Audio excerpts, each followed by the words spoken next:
Ahí les compartí esa, voy a dejar de compartir esa, les voy a compartir otra, mejor.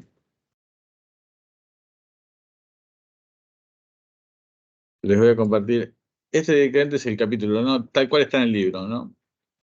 Toma, para que lo miren un segundo. Fíjense que arranca nomás, después lo vamos a ver en la presentación y demás, haciendo el repaso de en qué sección, en qué punto ustedes vieron cada una de las cosas.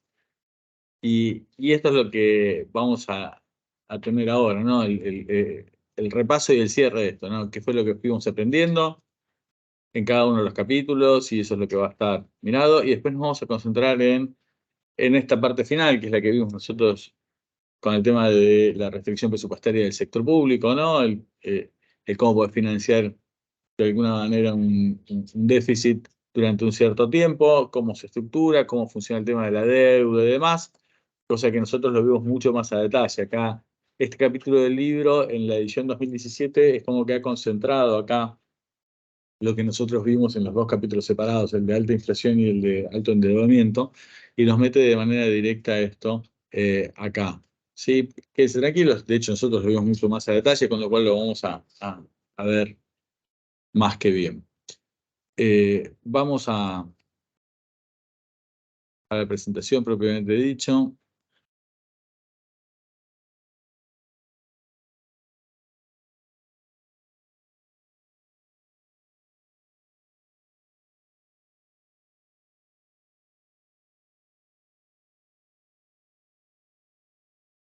Bueno,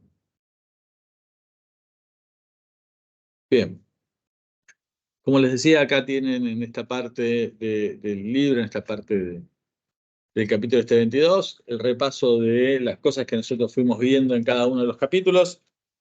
Ah, lo pongo acá. Vamos para agarrar y mirar. Obviamente que tenemos. ¿Cuándo arrancamos con la parte de política fiscal, no? Porque nosotros lo que vamos a estar mirando hoy tiene que ver con recapitular todo lo que es política fiscal, ¿no? Entonces, te plantea primero, te dice, che, ¿qué es lo que vimos nosotros en el capítulo 3? ¿No? Capítulo 3, ¿qué era lo que habíamos visto en el capítulo 3? El mercado de bienes, habíamos visto en esa parte los primeros modelos. ¿Se acuerdan que nosotros habíamos anticipado un poco lo que se vería en ese capítulo? Cuando vimos en la introducción, en la historia de la macro, vimos ese video de Blau hablando de Keynes, explicando un poco cómo iba a funcionar el multiplicador keynesiano y demás. Todo eso después nosotros lo vimos mucho más a detalle cuando vimos el capítulo 3, que era el mercado de bienes, ¿sí? Y ahí aprendimos un poco cómo funcionaba el tema del mercado de bienes y cuáles eran los efectos de incrementar el gasto público, disminuir el gasto público, aumentar o disminuir los impuestos. De eso estamos hablando cuando hablamos de política fiscal. Y ahí nosotros veíamos, entre comillas, una situación donde el impacto de estas variaciones era relativamente grande. ¿Por qué? Porque en realidad nosotros estamos suponiendo una economía en el modelo inicial donde no había variaciones en el nivel de precios, donde de hecho ni siquiera se modificaba tampoco la situación del mercado externo, porque lo suponíamos al principio de una economía cerrada, donde no había efectos sobre tasa de interés, con lo cual la tasa de interés no subía cuando aplicamos política fiscal al principio, con lo cual el efecto aún era más grande, ¿no? Porque cuando te sube la tasa te restringe un poco el efecto. Entonces es como que el multiplicador al principio era muy, muy grande, ¿no? Pero nos permitió entender esta situación donde nosotros suponemos también que hay recursos ociosos en la economía, ¿no? Porque justamente por eso no hay un aumento en los precios. Entonces vos avanzás y es como que vos tenías gente que está desocupada, que está dispuesta a seguir ingresando al mercado de trabajo sin que eso impacte sobre ni el salario, ni sobre los costos, ni sobre nada. No, es una economía muy, muy simple al principio y entonces hacemos ese impacto en la demanda. Eso fue lo que vimos al principio y como vimos ahí al cierre de ese capítulo, ahí estaba la discusión de entonces somos de alguna manera una sociedad donde incrementos o disminuciones del gasto público o variaciones en los impuestos nos pueden llevar a cualquier nivel de PBI que nosotros deseemos.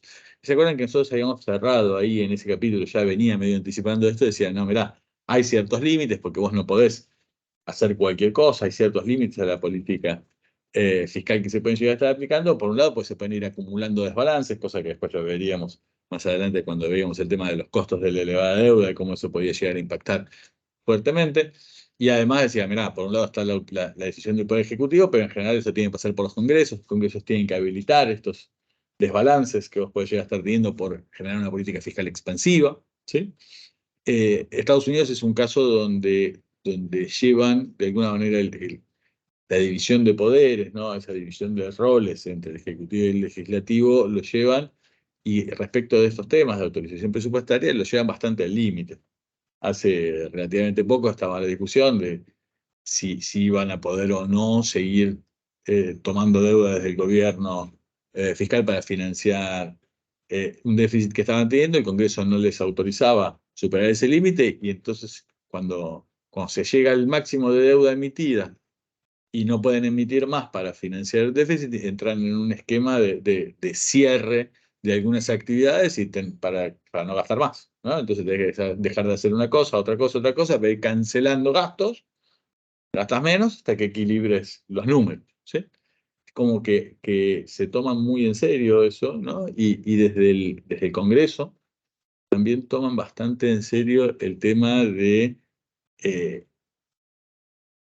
aprovechar de alguna manera esta división de roles para que cuando hay diferentes colores políticos, uno de alguna manera condiciona al otro y le pone un techo y lo fiscalmente presiona para que haga algo más acorde a la posición de uno o a la posición del otro, ¿sí? Quizás algunos tienen una posición de gasto público y impuestos equilibrada, y el otro también, en el mediano plazo, pero uno lo tiene en la cabeza con un gasto público más alto y el otro con un gasto público más bajo. Puedes tener equilibrio gastando más, gastando menos, ¿sí? Entonces, obviamente, los republicanos buscan en algunos puntos un gasto público más bajo. ¿Qué es lo que hacen? Los presionan, le dicen, mira, vos tenés que llegar a equilibrio y demás, y los presionan para que bajen el gasto, ¿sí? Para llegar al equilibrio, y les pisan aumentos de impuestos. Del otro lado, cuando están en la situación inversa, los otros están en déficit, porque esto siempre es lo mismo, ¿no? El que está en el Ejecutivo, ¿qué quiere tener? Superávit o déficit. En general, el que está en el gobierno busca tener déficit. Y la verdad es que son las oposiciones las que le ponen límites a ese déficit. ¿Sí? Y uno le pone límites al déficit que está tomando el gobierno, cuando es del otro color, en un caso para bajar el gasto y en otro caso para subir los impuestos. Y así se definen los roles entre ellos, ¿sí? De alguna manera lo van equilibrando. Pero nosotros vimos un poco esto. Y esto nos llevaba, y esto también nosotros habíamos visto, de que vos podés llegar a un equilibrio de un lado o del otro, y se acuerdan que lo habíamos visto también con el multiplicador de gasto del presupuesto equilibrado y demás, pero vos podés, si después vas a llegar al mismo PDI de equilibrio de largo plazo, el de pleno empleo, lo que vas a tener es un diferente peso de qué cosa, de los componentes del gasto asociados al sector público. Entonces vos vas a llegar a una situación diferente de composición, ¿sí? Esas cosas sí son interesantes como para agarrar y mirar. Pero en el capítulo 3 lo que nosotros aprendimos tiene que ver con eso. Después decíamos, che, ¿cuáles son los efectos de estas políticas fiscales de expandir o contraer fiscalmente la economía sobre qué cosa? La producción y la tasa de interés, ¿no? Entonces, decir, mira, esto presiona sobre la tasa de interés. Cuando presiona sobre la tasa de interés, nosotros veíamos adicionalmente un efecto sobre qué variable, sobre la variable de la inversión. Entonces veíamos, mira, acá hay un impacto de esto sobre la inversión. Y si bien al principio, y esto es lo que nosotros teníamos en los primeros modelos, parece como que es un tema de componentes, bueno, esto será la inversión, será el gasto público y demás, y veremos cómo se distribuyen. Después tenemos que tener en la cabeza que esto va a impactar en qué cosa, en el largo plazo. Bueno, nosotros después estuvimos mirando cuáles son los determinantes del crecimiento del largo plazo de la economía, ¿sí? Pero acá lo que empezamos a ver es cuando metimos en el capítulo 5 sobre lo que habíamos visto en el mercado de bienes, después vimos el mercado de dinero y el mercado de bonos, lo metimos todos juntos, hicimos el ISLM y empezamos a ver el modelo ya un poquito más completo. Seguíamos con economía cerrada al principio, en economía cerrada, explicamos un poco el modelo de tres brechas, pero seguíamos con economía cerrada, y también lo hacíamos sin mirar todavía cuál era ser la economía de pleno empleo. Ese concepto todavía no lo incorporábamos, ¿sí? Después acá hace referencia al capítulo 6, ese era el capítulo donde metíamos al mismo tiempo el análisis para ver lo que fue la crisis de 2007-2010, ¿se acuerdan? Y ahí eh, está bueno porque les abre un poco el tema de la tasa de interés para agarrar y mirar un poco el tema de riesgo, ¿no? Y cómo eso puede llegar a afectar y demás, y lo veíamos en un caso concreto de aplicación, ¿sí? Entonces veíamos un poco cómo la política fiscal podía llegar a tener ciertos efectos en ciertos momentos, y en la crisis de 2007-2010 se veía que había algunos problemas a veces para que con la política monetaria se tuvieran efectos realmente sobre la demanda agregada, ¿se acuerdan? Ahí hemos visto que esas dificultades de la política monetaria para lograr expandir la demanda en una situación de gran crisis, de depresión y demás, hacía aconsejables una combinación de políticas y poner una política fiscal expansiva, ser consciente de que íbamos a tener obviamente un déficit fiscal acumulado, que ese déficit fiscal de alguna manera lo íbamos a tener que compensar, pero empezamos a mirar un poco eso. Vimos, ¿se acuerdan? Con las diferentes películas, diferentes versiones de esto, ¿no? ¿Sí? Y empezamos a ver, ¿se acuerdan alguna de las cosas estas que estoy diciendo, de aplicaciones concretas de esto, de, de, de alguna de las películas que vimos?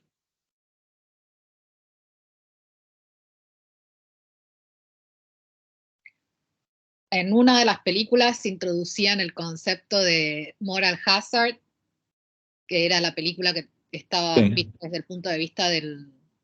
del gobierno, de si Ujú. salir a rescatar o no salir a rescatar.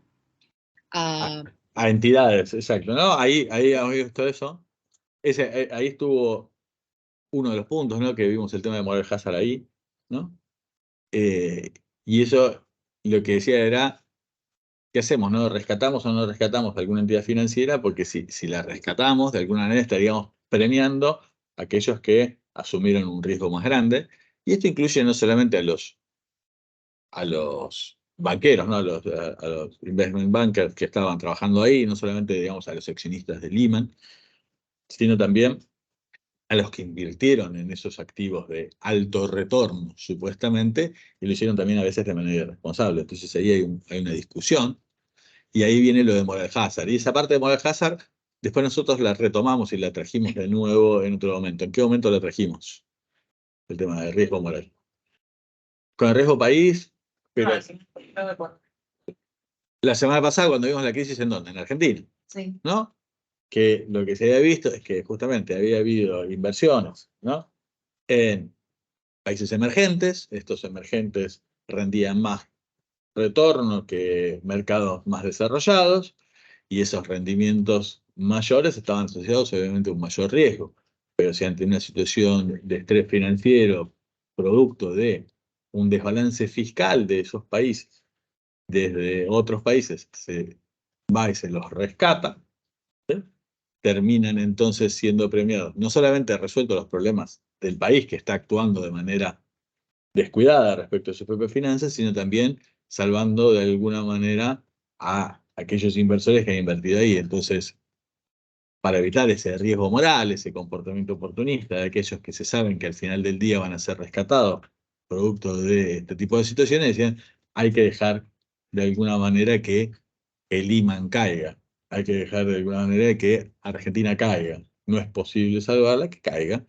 ¿Por qué? Porque eso va de alguna manera a mandar la señal a aquellos que invierten en ese tipo de instrumentos que corresponden a deuda de Argentina o a deuda eh,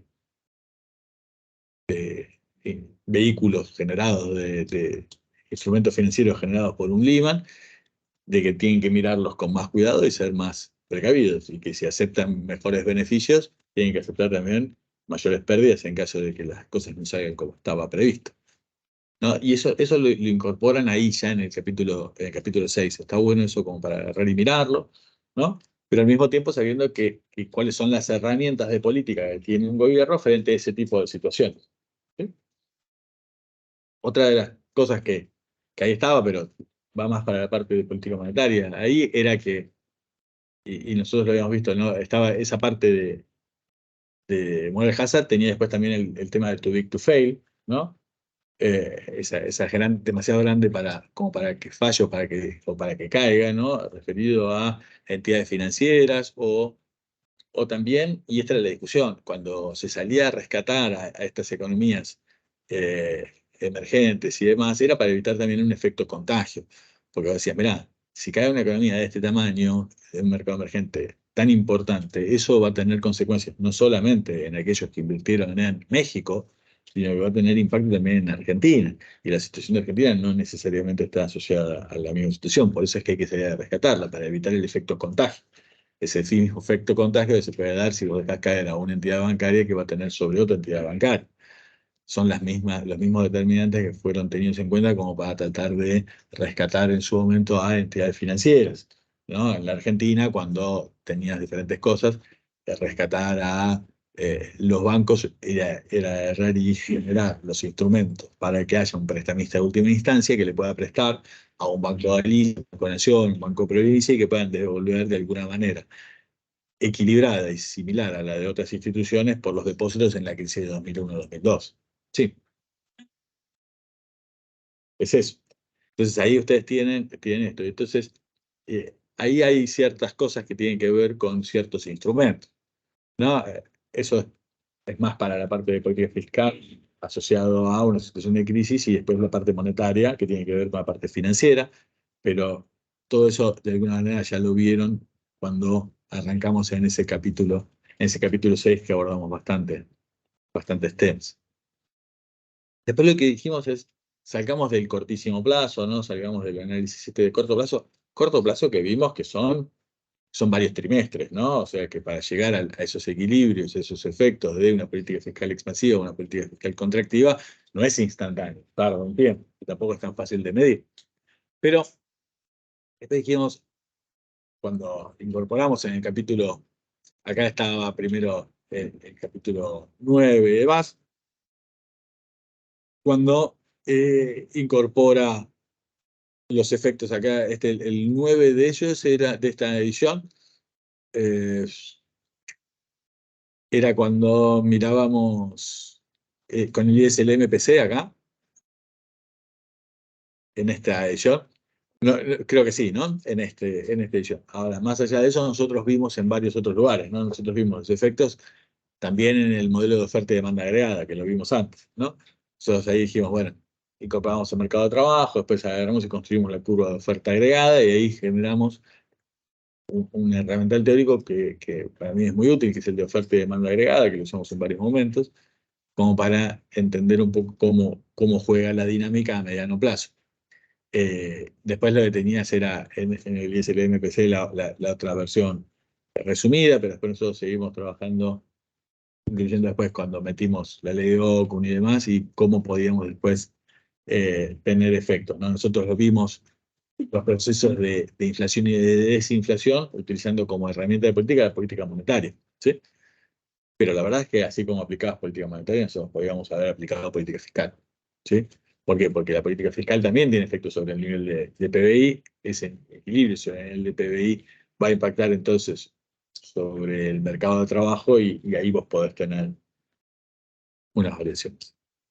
Después dice, capítulo 11, el capítulo 11, nivel de acumulación de capital, acá ya estamos en los modelos de crecimiento. Y, y acá lo que vemos es, en realidad, ¿qué cosa? El impacto sobre el ahorro, ¿no? Esto de vos con política fiscal, tenés un impacto sobre la parte de ahorro. ¿Por qué tenés un impacto sobre la parte de ahorro? La política fiscal.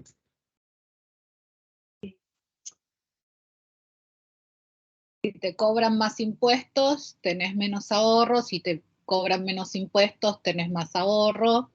Exacto. Y El tema pasa por ahí, fíjese, más allá de la parte de G, no es tanto por la parte de gasto, sino que es la parte de impuestos la que impacta mayor. Por ahí menos T. Claro. Entonces, ahí vos lo tenés si vos vas a llegar al mismo, entre comillas, en el mediano plazo, ¿no? Al mismo PBI de pleno empleo, ¿sí? Con equilibrio, de alguna manera, vos decís, llego al mismo lugar, pero la composición de cuál es la tasa de ahorro que vos vas a tener va a ser diferente. Vos impactás sobre el ahorro. ¿Por qué? Por el efecto de los impuestos, impacta sobre la parte del ahorro. Entonces, esa situación va a influir en qué cosa? En la capacidad de invertir y en esas inversiones de generar crecimiento de largo plazo. ¿Sí? También vimos, cosa que estaba en algunos de los modelos de crecimiento y demás, de que la acumulación esa que nosotros íbamos a tener de capital y demás era uno de los factores, ¿no? El tema del ahorro y por ende la acumulación de capital, pero después también habíamos visto de que había algunos otros efectos que también hay que mirar, que tiene que ver también con, que estaba en algunos modelos, que nosotros no los vimos, pero que estaba presente en algunos modelos, que era el tema de, por ahí, externalidades que podía llegar a haber producto de inversiones en, por ejemplo, en ciencias básicas, ¿no? Entonces, sí, mirá, los conocimientos que vos tenés, ¿no? ¿Se acuerdan lo de I+D? Decíamos, era un proceso que era largo, entonces decía, mirá, en algunos casos la inversión que se haga en investigación, ciencias básicas, tiene un retorno muy lejos, ¿sí? Entonces, en realidad muchas veces esa termina siendo de alguna manera subsidiada por el Estado, etcétera, etcétera, etcétera, y hay inversión pública puesta en eso.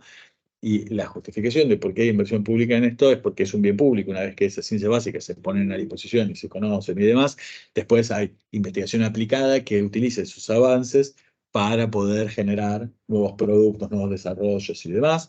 Eso también estaba. Eh, no es tan claro cómo eso sucede en los modelos que nosotros vimos con ustedes, pero sí había, obviamente, algunos temas que tienen que ver con eso, ¿no? Con los, eh, los beneficios de ese tipo de inversión en conocimiento y demás que tiene externalidades y que tienen en algunos casos efectos también de bienes públicos y demás. Bueno, esa parte está, entonces por eso es que en un montón de países, de alguna manera desde el sector público se impulsa la investigación en este tipo de cosas con fondos públicos, ¿no? O al menos con levantar ciertos impuestos, más allá después de otras instituciones que estaban ahí. Pero digo esto respecto de eso, ¿no? Después teníamos, acá está presente lo del capítulo 16, nosotros ese capítulo 16 no lo vimos, porque ya habíamos visto bastante. Tiene que ver con, un par de capítulos que son específicamente dedicados a todo el tema de formulación de expectativas. Nosotros la parte de expectativas la incluimos, pero las metimos muy de manera externa, ¿no? Influíamos en las expectativas y decíamos las expectativas se desplazan para un lado, se desplazan para el otro, pero no nos concentramos tanto. Pero lo que tenemos es que las expectativas se ven obviamente influenciadas por las señales desde el punto de vista fiscal, ¿sí? Esto es lo que hay, ¿no? Entonces, cuando vos das una señal de que vas a tener un déficit y que no lo vas a poder cerrar, eso da una señal negativa respecto a expectativas y eso después se incorpora en qué cosas. Se incorpora en todas aquellas variables que están influidas por las expectativas. En particular, nosotros lo vimos muy fuerte eso con lo que es inflación, ¿sí? Después nosotros vimos, capítulo 18, mercado abierto, ¿no? Todos los efectos de política fiscal en mercado abierto, capítulo 18, capítulo 19, ¿no? En todo lo que tenía que ver con justamente política fiscal, con, primero, ¿se acuerdan? El mercado, la apertura del mercado de bienes exclusivamente, ¿no? Entonces eso lo veíamos con mercado de bienes y con la curva J, ¿sí? Y después lo que teníamos era ya con un mundo del Fleming completo, ¿no? Lo vimos tanto con tipo de cambio fijo como con tipo de cambio flexible, los efectos de política fiscal, ¿no? Fuimos repasando todos esos elementos, vimos cómo esto impactaba, vimos la diferencia entre tipo de cambio fijo, tipo de cambio flexible, de que en el corto plazo los efectos son mucho más amplificados en cantidades de la política fiscal en tipo de cambio fijo, ¿sí? ¿Por qué? Porque como vos querés mantener un tipo de cambio fijo, evitás de alguna manera las apreciaciones y depreciaciones que surgirían, y eso lo haces reforzando con política monetaria para un lado o para el otro. Entonces, a corto plazo tenés una volatilidad del nivel de PBI más grande respecto al PBI de pleno empleo, pero a mediano plazo, siempre y cuando vos puedas financiar y ser creíble en tu tipo de cambio, en tu tipo de cambio fijo o flexible, no debería haber mayores diferencias. Si hay diferencias, ¿qué pasa? Cuando hay un problema de credibilidad, cuando hay un problema de que vos vayas o no a cumplir lo que te hayas comprometido, si te hayas comprometido un tipo de cambio fijo, y eso puede llegar a impactar haciendo que haya todo un tema de salida, ¿no? Un proceso de corrida cambiaria, porque imaginan que vos vas a terminar devaluando, ¿no? Eso te genera ciertas presiones y eso puede forzar incluso a la devaluación de la moneda, aunque no fuera estrictamente previsto de manera anterior. ¿Por qué? Por un tema de expectativas. Y también eso te puede mostrar el efecto de lo que eran los sudden stops y demás, por ejemplo, lo que vimos, lo del efecto Pekín. Todo eso lo vimos como para remirarlo. Y ahí llegamos después a la parte esta, que es quizás la parte que durante toda esa parte de la materia nosotros de alguna manera suponemos que se arregla y lo único que mencionamos a veces es que esto puede llegar a tener un impacto en expectativas, pero las expectativas no son porque sí, sino porque en realidad donde hay un fuerte impacto tiene que ver con esto, ¿no? Con el tema del mercado de la deuda, eso está permanentemente disponible esa información y está disponible, ¿qué cosa? Está disponible la percepción de la gente respecto de el rendimiento que tienen que tener estos bonos respecto de otras inversiones alternativas. Y ahí se incluyen en algunos casos las percepciones de riesgo o las percepciones de eventuales renegociaciones que pueda llegar a haber por esquemas de default. Y ahí vemos, por ejemplo, la situación actual en Argentina. ¿Eso por qué? Porque no se ve que esto vaya a ser consistente. ¿Sí? Entonces nosotros teníamos esta parte que era bastante simple. El déficit es igual a qué cosa? La diferencia entre G menos D más los intereses que vos tenés que pagar por la parte de los bonos. Eso es lo que se llama el déficit. Ahora, y acá yo quiero insistir a veces en esto, porque a veces se nota en la diaria, en los diarios, en el seguimiento de los informes de coyuntura y demás, pero acá parece que no está presente. Nosotros en un montón de casos vemos el tema de las necesidades de financiamiento por parte del gobierno. Y las necesidades de financiamiento no son solamente el déficit. Vos necesitas financiar no solamente G menos T y R por BT menos 1, sino la que le tenías que volver a tu primo que tenías que vencer hoy. Entonces vos tenés que conseguir que otra persona te dé la plata para rolear la deuda. Entonces ahí vos tenés que agregar la necesidad de financiamiento, ¿qué cosa? Todos los vencimientos de capital. ¿Sí? Todo el capital que vence ahora, vos tenés que conseguir la plata para financiar eso. ¿Sí? Ya sea que el mismo que te haya prestado te vuelva a prestar, siga confiando, prestándote a vos, o que consigas a alguien más. Entonces, las necesidades de financiamiento a veces generan más presión sobre un gobierno. ¿Sí? ¿Se acuerdan que nosotros habíamos contado? Por ejemplo, vos tenías una situación fiscal a fines de los 90, a principios de este siglo, pero al mismo tiempo tenías una necesidad de refinanciar vencimientos de capital que se estaban originando porque muchas de las deudas habían sido de bonos, de consolidaciones de deuda anteriores, ¿no? Y eso, vos tenías que conseguir que te financiaran esos Brady esos bonos Brady que habían en su momento resuelto el default que vos tenías anterior, o los bonos de consolidación de deuda y demás que estaban venciendo, había vencimientos de capital y que había que hacer frente a esos vencimientos de capital. Entonces vos, el problema que vos tenés es que ¿Eso es lo que tuvo que cuando, hacer Guzmán ahora al principio de este gobierno? claro, Guzmán, y lo que hizo Guzmán, de alguna manera, él despejó ciertos vencimientos, pero ahora los vencimientos van a empezar a caer todos relativamente dentro de poco. Por eso está la preocupación de, sí, escúchame, vos no estás logrando equilibrio fiscal, no estás logrando equilibrio ni siquiera primario, estás lejos de eso y te van a empezar a vencer un montón de cuotas de capital, ¿con qué la vas a sacar?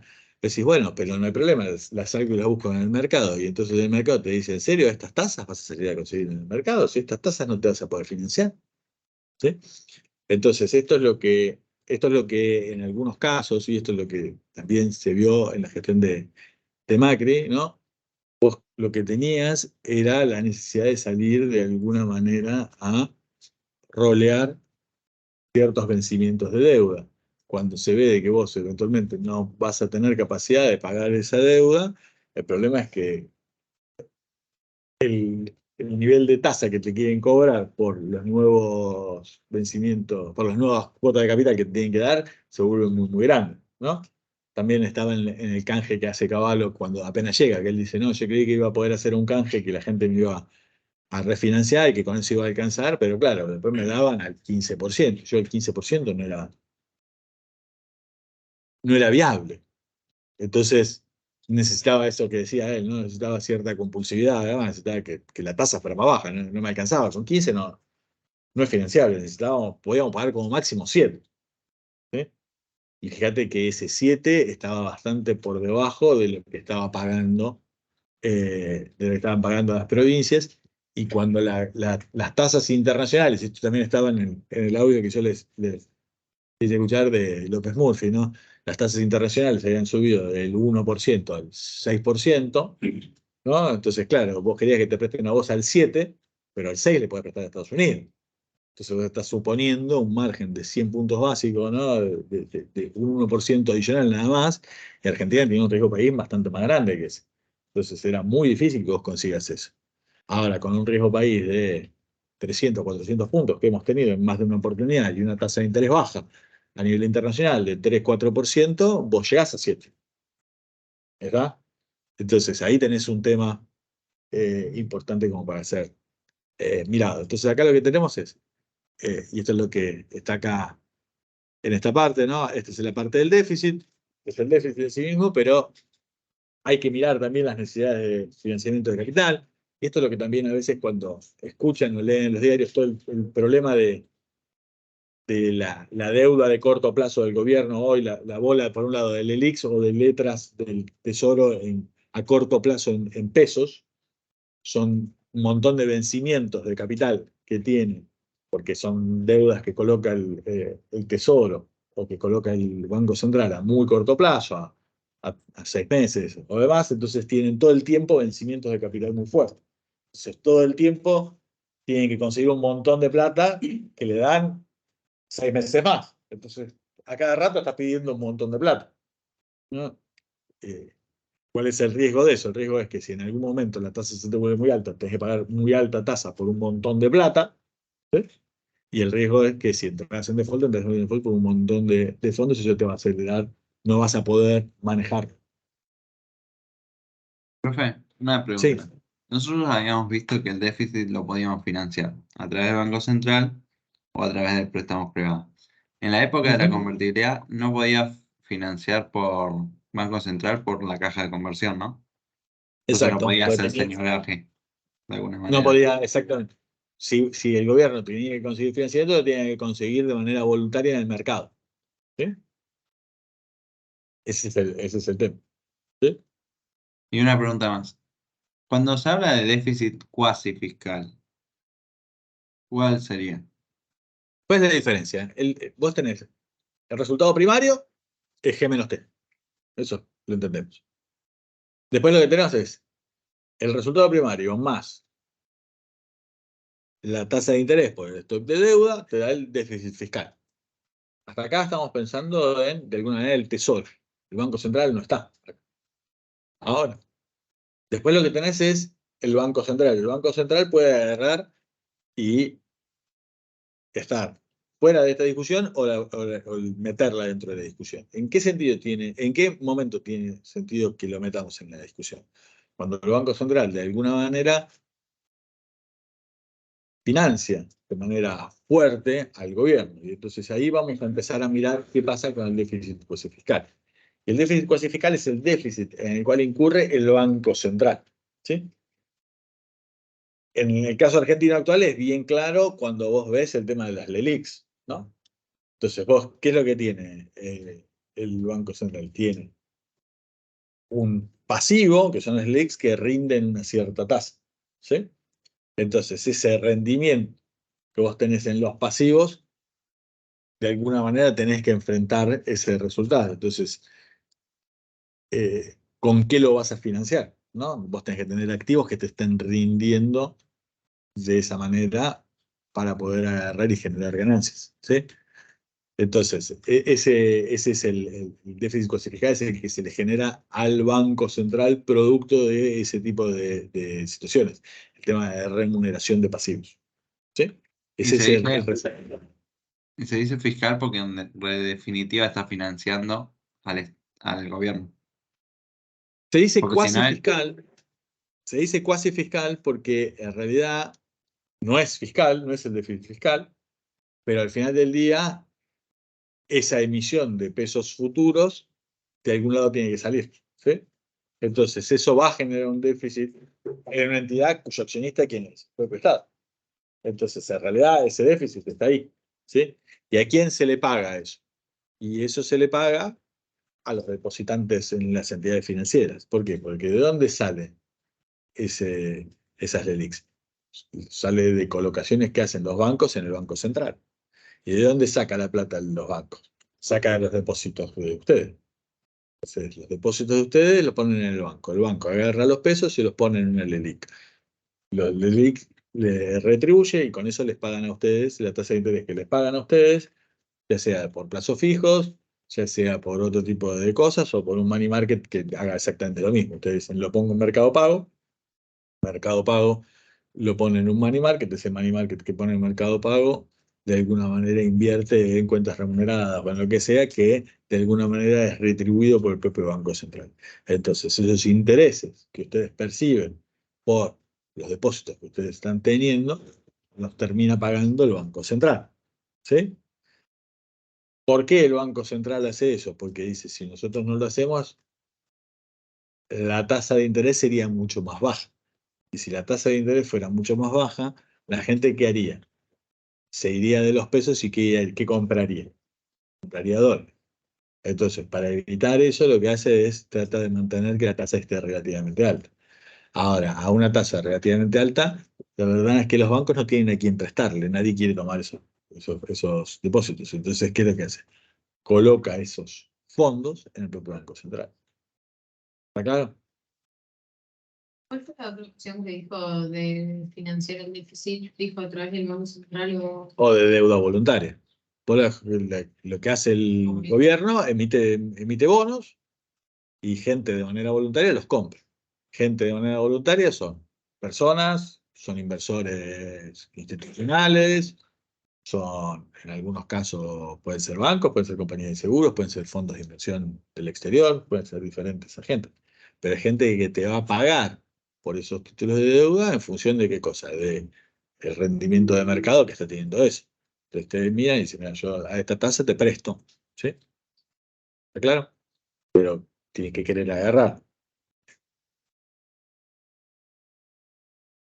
Eso es lo que nosotros estamos teniendo, ¿sí? Después acá lo que teníamos era algo que nosotros mencionamos y que estaba puesto en la presentación, pero que acá quieren agarrar y mostrarlo de manera clara, y es, mirá, si vos hoy haces una rebaja impositiva, ¿no? Tenés en esta, te ponen -1, impuestos -1, tenés una rebaja impositiva hoy. Esa rebaja impositiva hoy va a haber que pagarla en el futuro, porque mientras tanto lo vamos a financiar con deuda. Y después va a haber que devolver la deuda más los intereses. Con lo cual, ese uno que a vos te dieron de descuento en impuestos hoy, va a ser en el futuro uno más la tasa de interés elevado por la cantidad de años que tengamos que esperar. ¿Sí? Con lo cual, siempre tenemos que tener en cuenta que esta disminución de impuestos hoy es un aumento de impuestos futuros. ¿Sí? Esto es lo que te están diciendo. Siempre que estés por debajo o en equilibrio, ¿no? Podemos superávit. No, claro, si estás en superávit, en todo caso, vos estás achicando el superávit fiscal. Y esto que vos estás diciendo tiene que ver también un poco con algunas cosas. Yo en uno de los exámenes les puse, no, bueno, vos habías tenido durante un cierto tiempo un cierto superávit que lo habías tenido que hacer para generar una reducción en un stock de deuda que había sido demasiado alta, y después tenés que decidir qué hacemos ahora. Aumentamos el gasto público porque ya achicamos hasta donde queríamos el tema de la deuda, aumentamos el gasto público, reducimos impuestos, ¿no? Entonces, no es que vos vas a llegar de un día para el otro, pero lo que va a pasar es, si vos vas achicando la deuda pública, tenés un stock de deuda más chico. Y si tenés un stock de deuda más chico, ¿qué va a pasar? ¿Qué vas a tener que pagar menos? Intereses. ¿Por qué vas a pagar menos intereses? Porque los intereses están dados sobre o sea, es un divisor. Por el stock de capital, pero aparte, pero es por dos motivos. Primero por eso, y aparte es, en general, la tasa de interés, si vos debes mucho, ¿es más alta o es más baja? En general, es más alta. Y cuando vos empezás a deber poco, ¿qué empieza? Empieza a bajar la deuda. O sea que vos tenés, es exactamente lo que vos estabas diciendo, cuando vos achicás el stock de deuda, te baja el pago de interés de la deuda porque tenés menos deuda por las dos vías, porque hay una menor cantidad y entonces pagás una tasa de interés multiplicada por un número más chico, pero además encima te empiezan a cobrar una tasa de interés más baja. Entonces se refuerza. Y ese refuerzo que tiene, los gobiernos pueden agarrar y decir, bueno, ¿qué es lo que empiezo a hacer? Bueno, me está bajando la carga de intereses, podría aumentar un poco el gasto o podría bajar un poco los impuestos. ¿No? Es una discusión que en algún momento se puede llegar a estar dando. Entonces digo, bueno, nosotros pusimos durante un cierto tiempo unos impuestos más altos para poder hacer manejable un nivel de deuda y a medida que vamos achicando ese nivel de deuda, podemos ir esos impuestos adicionales que pusimos para bajar la deuda, a sacarlos. Todo esto que estamos diciendo es interesante como para tenerlo en la cabeza porque obviamente, por ejemplo, Argentina hoy tiene un nivel de deuda grande, va a tener este problema, va a tener que resolverlo y la verdad es que hoy ya tenemos impuestos altos, pero de alguna manera lo vas a tener que resolver y en algún punto vas a decir o vas a bajar el gasto o vas a subir los impuestos. Yo creo que va a ser difícil que suban mucho más los impuestos, pero bueno, ponele. Y después vos, una vez que vos ordenes esto, vas a poder ir acomodando de alguna manera esa carga fiscal. Tiene un sentido, ¿sí? Tiene un sentido. Hoy no hay, hoy tienen un déficit que es persistente y creciente y entonces la situación no es demasiado creíble que vayan a hacerse en el corto plazo que va de acá a unos meses. Pero después en algún momento alguien en algún momento va a tener que presentar un plan. No hay manera de que esto no termine en que van a implementar algún tipo de plan de estabilización, porque así nos vamos al infinito y más allá. No vamos para allá. ¿No? Entonces, claro, ¿se acuerdan que habíamos visto el gráfico ese, ¿no? Donde estaba la tendencia de cosas? Si vos nunca equilibras y la tasa se te va para el infinito. En algún momento, bueno, está bien, hay algunos que pueden agradecer y baja impositiva o no, ver qué es lo que se establece.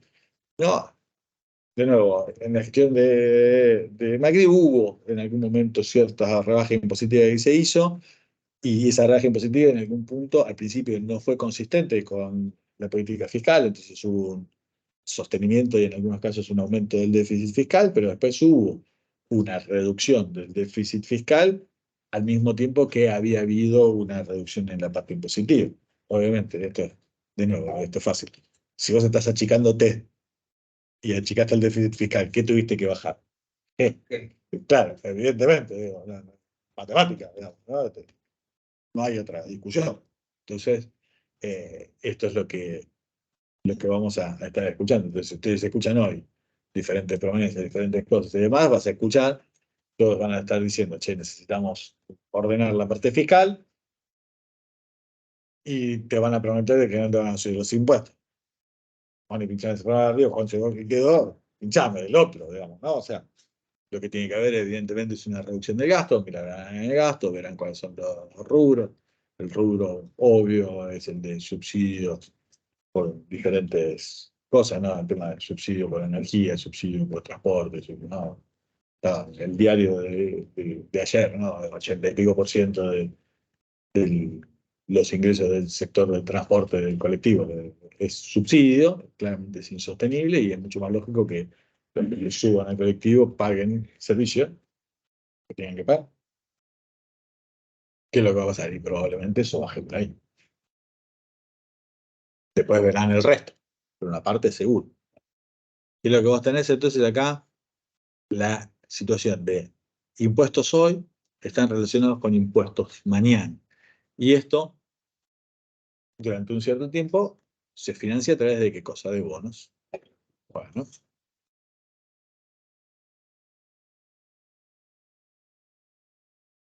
Este concepto va a dar lugar a algo que después lo vamos a mirar, que se llama equivalencia ricardiana, ¿no? Pero esto, lo primero, dice, mirá, si el gasto público no varía, reducción de impuestos hoy es más impuestos mañana. Sí. Cuanto más espere, digamos, más alto el tipo de interés real, mayor el final. ¿No? Esto empieza a pasar. ¿Por qué? Porque acumulas deuda, las desbalance, te empieza a subir la tasa, vas a tener que pagar, vas a tener que subir, evidentemente, al final los impuestos más, si te tomas tu tiempo para ajustar tus cuentas. Perdón, la relación directa entre el tipo de interés y la suba de impuestos. No entiendo. Sí, porque vos, los impuestos que no pagas hoy te aumentan un déficit. Ese déficit se financia con deuda. Cuanto más acumules deuda, más intereses empiezas a pagar, más la bola, es lo contrario que decíamos hace un rato. Cuanto más sea la deuda, te van a empezar a subir las tasas de interés y te van a subir la tasa de interés real también. Vas a empeorar la situación. Entonces, al final del día vas a tener que subir los impuestos de manera más fuerte. Sí.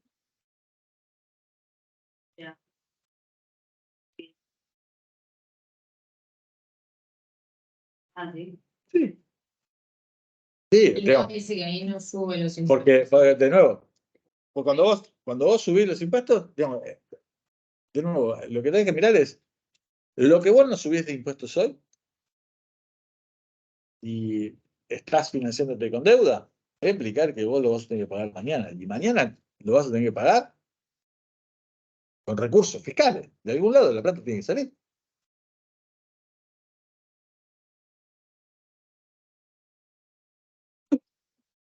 Acá es la cantidad de años, ¿no? El tema de la estabilización de la deuda, todo esto ya lo vimos. Entonces, la conclusión que estás barriendo, acá estamos, de nuevo, siguiendo la línea de lo que está en el capítulo del libro y demás, pero muchos de estos conceptos nosotros lo vimos la semana pasada, ¿no? De manera bien, bien clara. Entonces dice, mirá, el legado de déficit pasado, ¿qué es? Mayor deuda pública hoy. Cuando nosotros miramos la deuda, no es un paquetito que vino alguien y nos dejó mientras estábamos distraídos, sino que es la acumulación de déficits anteriores. ¿Qué tenés que hacer para estabilizar la deuda? Lo vimos la clase pasada. Y tenés que tener, primero, equilibrar y tener superávit. Tenés que eliminar el déficit. Y eliminar el déficit lo lográs ¿con qué? Con un superávit primario como mínimo equivalente a ¿qué cosa? La tasa de interés multiplicado por el stock de deuda. Si no, la deuda te sigue subiendo. Entonces, eso que está ahí, para eliminar el déficit, el gobierno debe tener un superávit primario igual a los intereses pagados por la deuda existente.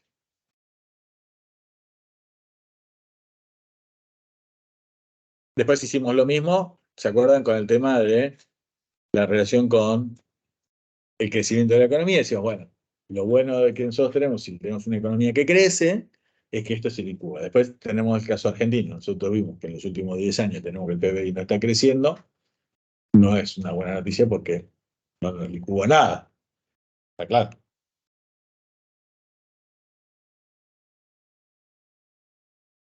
Efectos relevantes de política fiscal, y esta es la equivalencia ricardiana, y dice, mirá, si nosotros tuviéramos, tal cual lo estamos diciendo ahora, ¿no? Una percepción por parte de la sociedad de que cualquier disminución en el impuesto que me cobran hoy es un impuesto más grande mañana, ¿vos qué tendrías que hacer cuando te aumenta de alguna manera tu ingreso hoy porque te cobran temas chicos? ¿Qué tendrías que hacer con la plata? Tendrías que guardarla, aguantar el ahorro, porque decís, mirá, me la van a venir a buscar en un rato, ¿no? ¿Cuánto me van a pedir en un rato? Me van a pedir lo que me están dando hoy, más los intereses. Entonces yo agarro la plata, la guardo hoy, la hago rendir esos intereses y me la van a pedir después. ¿Sí? De alguna manera lo que te estoy diciendo es, mirá, si vos agarrás y tenés un déficit, ¿no? Por algún tipo de situación de este estilo, esta situación de, por ejemplo, que nosotros estamos diciendo, lo que vos tendrías que hacer es ahorrar esa plata y devolverla después. Con lo cual, no tendría efecto una disminución impositiva. Si la equivalencia ricardiana fuera así, una reducción de impuestos hoy no tendría impacto real. Porque ¿qué haría la gente con toda esa plata que le reduce? La guardaría inmediatamente, no la gastaría y la guardaría para agarrar y pagar los impuestos más altos mañana. Por lo cual, supuestamente, los efectos netos se vuelven cero. ¿Sí? Todo aumento en el déficit hoy genera entonces esto. Y esta es un poco la visión del tesoro que estaba, ¿se acuerdan? En el video de Keynes al principio y demás, ¿no? Diciendo, che, escúchame, si el gasto, aumentara el gasto público, ¿no? O sea, si vos aumentaras la inversión desde el sector público, la crisis del 30, en el video y demás, decía, la visión del tesoro, decía ahí en ese momento, era que vos creabas tanto empleo como destruías. ¿Por qué? Porque ese exceso que vos estabas teniendo por parte del sector público era inmediatamente compensado con menor inversión del sector privado. ¿Por qué? Porque vos lo que ibas a tener que hacer era de alguna manera prever que en el futuro te iban a cobrar los impuestos. Entonces lo que pasabas de un lado iba para el otro. ¿Sí? La equivalencia ricardiana tiene que ver con esto. ¿Sí? Si bajan los impuestos hoy, la gente se los guarda.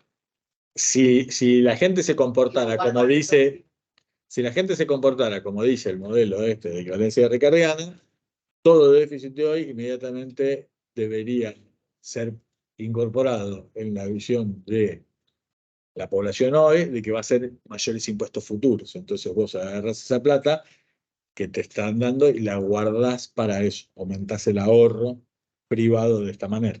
¿Sí? Entonces, no tiene efectos reales. ¿Entendés?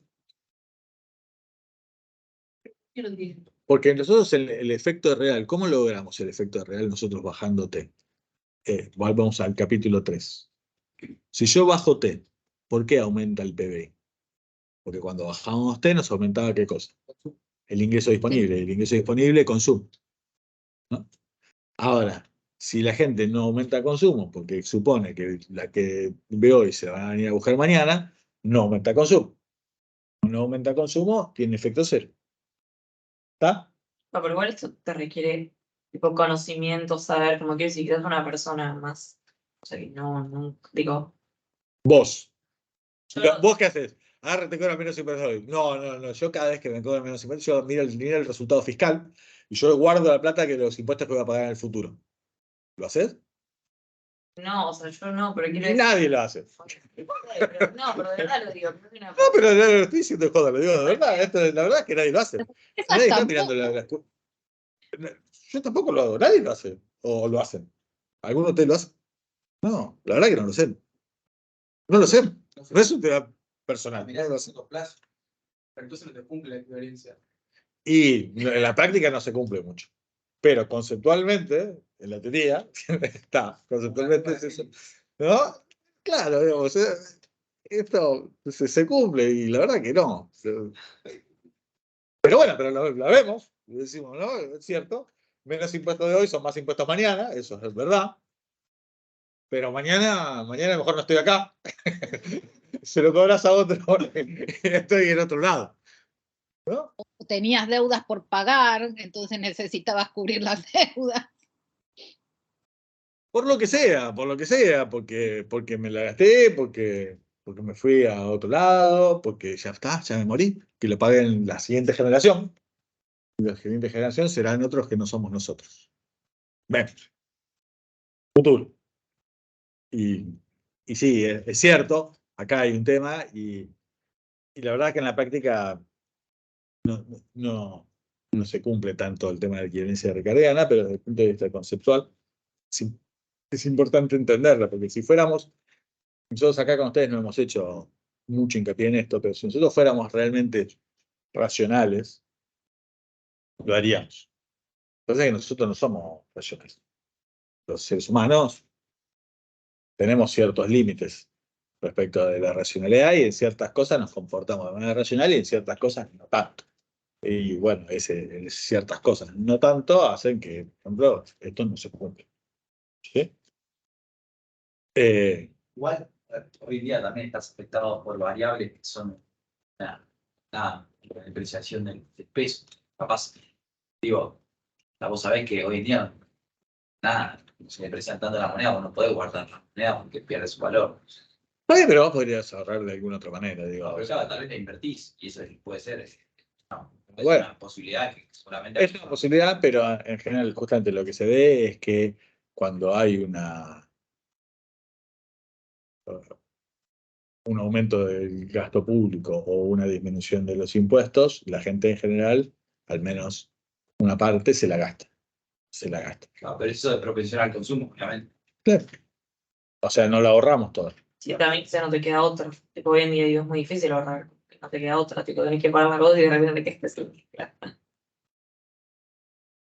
Objetivamente hablando, el día anterior no la tenías. Ahora la tenés. Si el día anterior estabas viva gastando X, ahora podrías estar viva gastando lo mismo que ayer. Objetivamente hablando, tenés ahora más plata en el bolsillo, podrías esa plata guardar. No lo hacemos. No está mal, sucede. No me vengan a decir, estamos hablando en términos reales, no, no pasa. No pasa, la verdad que no pasa. Es consciente de esto. También hay un tema que nosotros acá, y lo vimos y lo hemos mencionado, digamos, ¿no? Las personas, cuando toman una deuda, sí, al final de su vida tienen que haber cancelado toda, ¿no? O sea, de alguna manera u otra. Y vos no podés endeudarte, pero la verdad que no llega el día de juicio final para los países. Entonces decís, bueno, a lo mejor se paga más en el futuro, y en el futuro son otras generaciones, nosotros no estamos, ¿no? Esto es, sí, nosotros no estamos, no sé cuándo va a ser. O a veces lo que hacemos es, decimos, bueno, está bien. Y cuando vemos de que esa deuda que era del sector público por ahí tiene riesgo de repago, no sé, trato de no tener bonos del sector público y que lo defolteen a otro, ¿no? O sea, que le renegocien las condiciones a otro, que asuma la pérdida, ¿no? Hay un poco de eso. Bien. Acá lo que decimos es, mirá, vamos a analizar lo mismo y vamos a ver que en realidad las economías no es que van siempre en economía de pleno empleo, sino que la verdad que hay ciclos económicos. Hay cierta parte que cuando uno lo analiza, hay ciertos momentos en los cuales la economía crece y a veces crece por encima del producto potencial, después cae y en promedio tiene una línea de tendencia. Entonces, sí, mirá, cuando las cosas están bien, ¿qué hay que hacer? ¿Y cuál es la cosa que nosotros todos sabemos? Que cuando las cosas nos van bien, ¿qué tengo que hacer con parte de lo que nos va bien? Lo tengo que guardar. Y después cuando las cosas están mal, ¿qué hacemos? Gastamos parte de lo que ahorramos, ¿no? Sí, ¿no? La hormiguita que junta en el verano para el invierno, tener para comer y toda la historia, y entonces ajustás. Entonces, en época donde en la primavera, verano, donde abunda la comida, la guarda y cuando llega el invierno tiene que morfar, ¿no? Entonces, así. Y la lógica debería ser similar, es decir, que cuando vos tenés una situación, no es que vos debieras estar en déficit cero todo el tiempo, pero vos deberías de alguna manera tener un déficit cero a lo largo del tiempo en el ciclo económico. Entonces, cuando la economía está por arriba del PBI tendencial, deberías tener superávit, y cuando las cosas están por debajo del PBI tendencial, deberías tener déficit. Y de esa manera vos vas a ayudar de alguna manera a morigerar el ciclo. Así como la hormiguita en invierno gasta lo que se acumuló en la cosa para que tenga las cosas mejor. Esa lógica es la misma que nosotros deberíamos tener. ¿Sí? Y mirá, esto es fácil. Cuando estás en recesión, estás por debajo. Y cuando estás un por arriba, es lo que decís. ¿Cómo lo mirás? Mirás la tasa de desempleo. Cuando la tasa de desempleo está alta, o mirás el índice de capacidad instalada, o mirás ese tipo de índices, entonces vos agarrás y decís, tenés que, cuando la economía está en pleno uso de los factores productivos, tenés que estar tratando de juntar, de acumular. ¿Por qué? Porque cuando tengas una situación de estrés, por una situación de recesión o de lo que sea, tenés que poder gastar de lo que vos tenés que haber ahorrado. ¿Sí? Entonces, esa es la secuencia. Por eso es que decía, mirá, en la crisis de 2007-2010, que es una crisis importante, que había que tener déficit, para que después, en otro momento, vos tengas superávit. ¿Sí? Argentina. Y esto es lo que la discusión que estaban teniendo, decían, lo vieron ustedes en diferentes episodios, y lo hemos conversado. Lo decía Cavallo cuando lo vieron ustedes, cuando explicaba en el momento del inicio del tequila, explicaba, decía, bueno, mirá, acá hicimos esto, todo bárbaro, pero la verdad que ahorramos un poco, recuperamos, pero empezamos a gastar y ahorramos poco. Entonces ahora que viene la crisis, lamentablemente tenemos que ahorrar más. Después estaba el de Guillermo Calvo, que decía, la verdad que por ahí Argentina en eso ahorró poco de lo que tenía que haber ahorrado en la época de expansión. Entonces ahora nos vemos forzados a equilibrar, pero va a ser mejor equilibrar ahora que si no vamos a tener una situación de estrés financiero todavía mucho más grande y nos va a llevar a una recesión todavía más grande. Entonces decía, tenés que reequilibrar. Ahora, en la situación de 2001, olvídense del problema del financiamiento. Nosotros estábamos teniendo un problema de donde la economía estaba en pleno empleo o estaba con alto desempleo. Alto desempleo. Entonces, ¿qué tendría que haber tenido el gobierno? ¿Superávit o déficit? Tendría que tener déficit. Tendría que haber tenido déficit para agarrar y tratar de morigerar el ciclo. ¿Y por qué no podía tener déficit? Porque no le prestaba. Entonces, ¿qué tuvo que hacer? Tuvo que ir a contramano. Es decir, cuando nosotros estábamos viendo que la economía estaba bien, estaba teniendo déficit, es decir, estábamos haciendo una política fiscal expansiva, y cuando las cosas se pusieron mal, quisimos una política fiscal contractiva. Entonces, ¿qué hicimos? ¿Morigeramos el ciclo o lo amplificamos? Ampliamos. Lo amplificamos. La imprudencia fiscal en épocas de bonanza nos lleva a que en una época de crisis, en lugar de poder aplicar ahí política fiscal contracíclica, terminamos aplicando una política fiscal procíclica o sea, en el mismo sentido del ciclo. Entonces, cuando el ciclo es negativo, aplicamos una política fiscal que es aún más negativa y empeoramos la situación. Es un poco como lo individual, ¿no? Que siente Ricardo, o sea, generalmente el país no va a ajustar tanto los gastos, capaz va a tener una mayor libertad económica y no va a estar tan puntilloso con eliminar ciertos gastos innecesarios que después en los ciclos negativos va a tener que lo perjudican, o sea, lo mismo que nosotros. Que bueno. Claro, si nosotros hubiéramos sido una teoría a nivel gubernamental o a nivel privado más consistente con lo que dice la economía, la equivalencia ricardiana, no hubiéramos tenido ese conflicto, porque nosotros habríamos juntado ese ahorro de manera tal de recontracompensarlo. Lo que pasa es que no fue así. Y ahora sí vos me decís. Sí.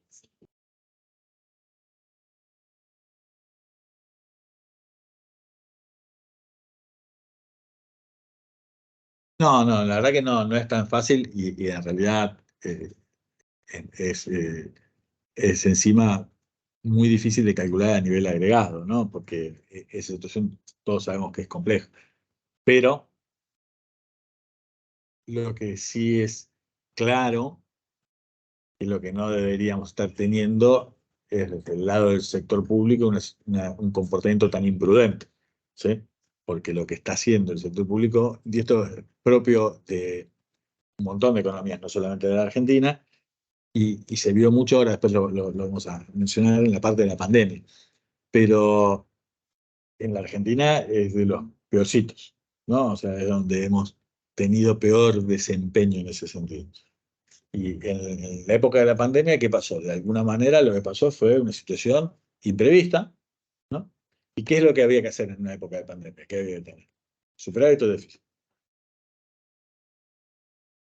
No. Cuando pasa la pandemia, en el momento de la pandemia, ¿qué es lo lógico? Que tengas déficit, el sector público, ¿sí? Y esto fue así. De hecho, en todos los países del mundo hubo déficit presupuestario y los gobiernos trataron de alguna manera de hacer una política fiscal que ayudara de alguna manera a sostener la actividad. Y esto fue así en todos lados. En Argentina también. Lo que pasa es que lo que se vio es que aquellas economías que han sido menos prudentes a lo largo del tiempo tuvieron menos posibilidades de hacer política fiscal contracíclica y tuvieron menos posibilidades. Entonces Argentina hizo menos que otros países. ¿Por qué? Porque no tenía tanto margen y encima de eso tuvo mayores consecuencias inflacionarias que otros países porque producto de justamente la dificultad de Argentina de acceder a un mercado de capitales que te financie. ¿Por qué? Porque no resulta creíble. ¿Por qué? Por todo el historial anterior. Entonces, al final del día, la imprudencia que nosotros estamos teniendo por parte del sector público, potenciada porque en realidad los agentes económicos no se comportan de acuerdo a la equivalencia ricardiana, lo que termina pasando es que hay un peor desempeño de la política fiscal en estos países. Sí, sí. ¿Puede haber tipo, un escenario en el que el gobierno busque reducir superávit fiscal? Sí, hay un montón de... Bajarlo? Claro, porque un superávit fiscal. claro, Y porque vos podés tener una situación de superávit fiscal y vos podés tratar de reducirlo de varias maneras, ¿sí? pero ¿por qué buscaría reducir? ¿Por qué buscarías reducir un superávit fiscal? Claro. Mirá, la pregunta es ¿por qué tenés ese superávit fiscal? Entonces decís, mirá, yo tengo este superávit fiscal porque de alguna manera llegué, ¿qué fue? O subiendo impuestos o bajando gastos, ¿sí? Esta es la realidad, de alguna manera vos llegaste.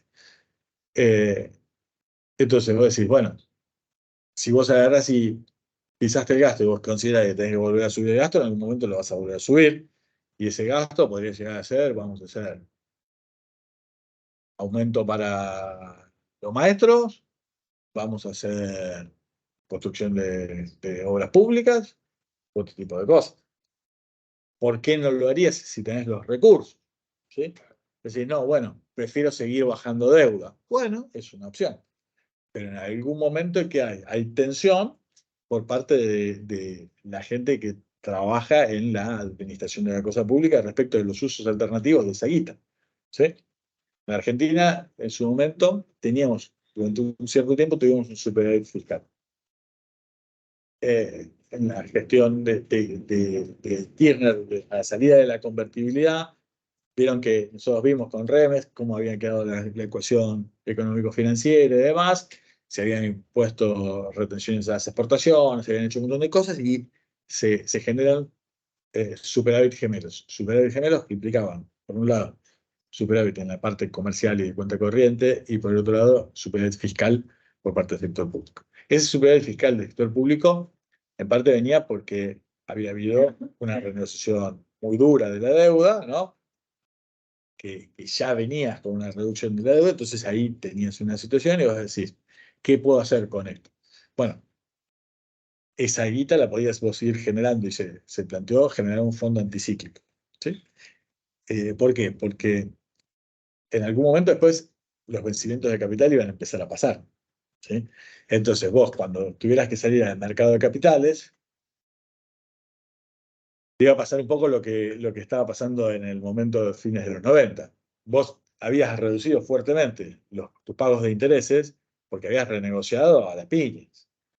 Pero cuando vos tuvieras que salir a rolear capital, ¿no? Cambiar la deuda de tu primo por la de alguien que te quiera prestar en el mercado, tu primo te prestó más barato porque era tu primo y porque se bancó que le pongas peores condiciones.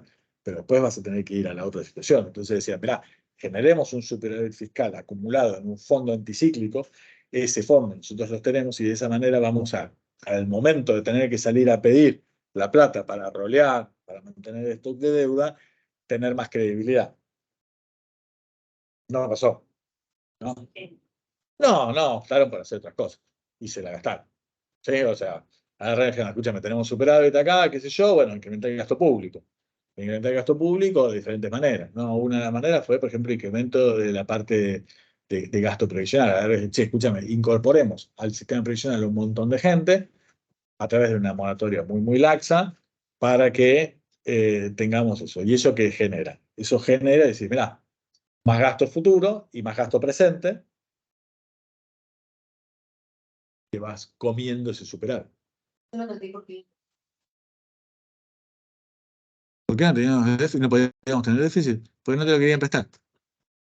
¿Por qué no te lo querían prestar? Porque creían de que podías llegar a estar saliendo de la convertibilidad.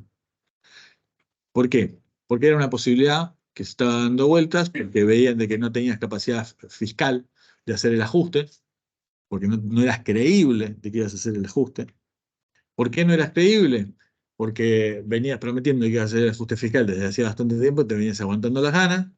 Entonces no llegabas, no llegabas, y no llegabas, ¿y por qué vas a llegar esta vez? ¿No? Esto, digamos, si no lo hiciste una, no lo hiciste dos, no lo hiciste tres, venís prometiéndola desde hace bastante tiempo, ¿por qué no lo vas a hacer? Entonces pusimos un ministro, el ministro volvió a prometer, lo pusimos a López Murphy, volvió a prometer y salió volando.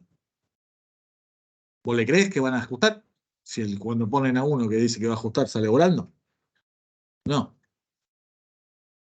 Entonces viene otro que es Caballo, y viene otro y agarra y dice, mirá, nosotros vamos a hacer, pero vamos a poner algunos impuestos, pero no son impuestos, son solamente mecanismos de percepción, pero los impuestos no los vamos a aumentar, y vamos a agarrar y vamos a aumentar la producción, generando de alguna manera una compensación para que las empresas puedan estar mejor, y exporten y demás, y genera un montón de cosas que agarran y dicen, che, pero esto no achica el déficit, me va a agrandar el déficit. Te da más caja, pero lo aplicás a impuestos que ya están vigentes, y encima de eso me decís de que le vas a dar convergencia para esto y le vas a devolver impuestos a las empresas que exporten. Entonces vos vas a ser más solvente fiscalmente o menos solvente fiscalmente. Menos. Esto no cierra. Entonces, cuando fue al mega canje, conseguí que vengo a 15%. Porque ahí cuando Caballo dice que no sube los impuestos, sino que sube la percepción. Lo que hace Caballo, porque el Caballo lo que percibe es, vos estás teniendo un nivel de PBI muy por debajo del PBI de pleno empleo, la tasa de desempleo está muy grande, no hace falta ser muy perspicaz para eso, dice, si yo subo impuestos, la voy a empeorar, pero al mismo tiempo soy consciente de que necesitamos caja para pagar las cosas que tenemos que pagar y que la gente no. Entonces, la apuesta de él fue a que con su llegada y sumándose él al gobierno, él estaba fuera del gobierno y del opositor, él iba a aportar, ¿qué cosa? Gobernabilidad. Lo que pasaba es que el gobierno era débil y no podía tomar la decisión de tomar las medidas de gobierno que toma. Entonces dice, mira, yo le aporto capital político, le va a dar eso más confianza a la gente. La gente va a confiar, va a bajar el riesgo y entonces vamos a salir. Expectativas.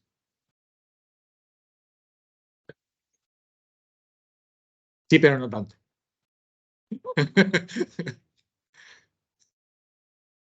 Estaba mejor antes. Digamos, cuando asume estaba mejor que cuando no había asumido. Creían un poco más, pero de menos 100 a menos 80, digamos, ¿no? O sea, entonces, claro, es como que durante un cierto tiempo se analizó, se llevaron ciertas normas, se aprobaron ciertas cosas en el Congreso y demás, parecía que podía llegar a ser. La gente quería creer de que podía llegar a funcionar, pero cuando llegó el momento de hacer viable ese plan que él planteaba, implicaba que necesitaba renegociar los vencimientos. Y cuando fue a buscarlos, los rendimientos que le pedían incluían un rendimiento del 15%, y eso no era viable. ¿Por qué no era viable? Porque no había guita como para pagar eso. Eso él lo sabe. Cuando él sale, se da cuenta, dice, con esto no llego. No se dio cuenta él solo, todos los demás también. Tenía picado el boleto. Y es posible poner que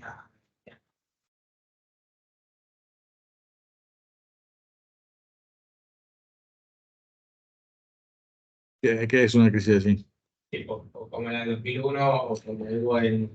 Mirá, ahí vos lo que tenés es, y esto es interesante como para agarrar y mirarlo, ¿no? O sea, la crisis de 2001 es una crisis importante y la del 89 también. Las dos generaron un incremento en la tasa de pobreza enorme, las dos generaron quiebra de un montón de empresas, las dos generaron un montón de destrucción de valor en un montón de lados, pero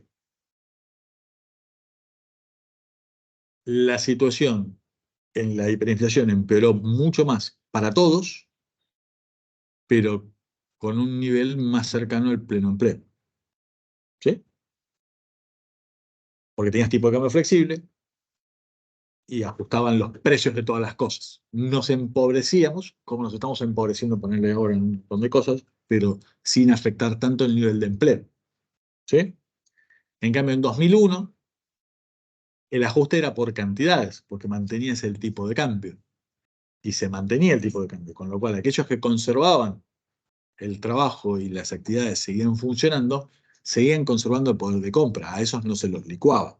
Lo que pasa es que en promedio te daba a todos igual de peor en un escenario que en el otro. Entonces, ¿eso qué significaba? Que los que se caían mucho. ¿Sí? Eso es lo que generaba también tanta angustia por parte de todos. Por eso cuando ustedes van y le preguntan a sus padres cómo la vivieron, la preocupación de todo el mundo era quedarse sin laburo. Y era de mucho miedo. ¿Sí? Entonces, son crisis de diferente naturaleza. Entonces, hoy estamos viviendo una situación de cierta crisis, pero no está pasando ese impacto sobre el nivel de empleo. ¿Sí? El desempleo no está fuerte. No, o sea, si vos mirás el informe de INDEC, no pasa por el tema del desempleo. Decir, bueno, pero, está bien, pero yo consigo trabajo, pero con eso no me alcanza para comer. Bueno, son dos cosas diferentes. Yo no estoy diciendo que en promedio no sea muy malo. ¿Sí?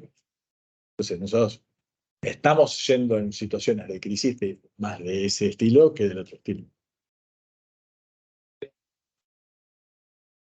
Bueno, pero qué sé yo, por lo menos Sí. no te alcanza, pero algo tenés. En el otro no tenías nada, porque no tenías trabajo. Mira, si en promedio es igual, los que tenían más y los que no tenían menos. ¿No? ¿Está claro? ¿Sí? ¿No? Si la pobreza te subió 5 puntos en los dos lados, y tuviste los mismos picos y demás, la situación es lo mismo. O sea, la pregunta de millones es, sí, escúchame, ¿qué es más angustiante? La verdad que no sé, cada uno la vive como la vive. ¿Sí? O sea, vos me podés decir lo que acaba de decir Eva, es una lectura, o otro me puede llegar a decir, no hay manera. Estoy corriendo en la ruedita del hámster. Y no hay manera. Corro y no llego a ningún lado. Y cada vez me muero más de hambre. No me alcanza la plata. Trabajo todo el día y no me alcanza. Y estoy peor, y estoy peor, y estoy peor. ¿Qué es más angustiante? ¿Qué sé yo? No sé. Pero esa no es muy estimulante. ¿Sí?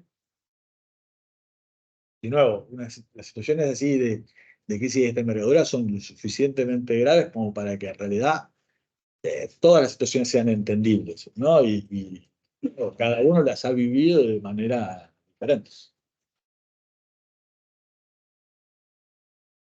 Es esto que te estoy diciendo. Mucha gente en empleos, entre comillas, seguros que no les alcanzaba, trabajaban en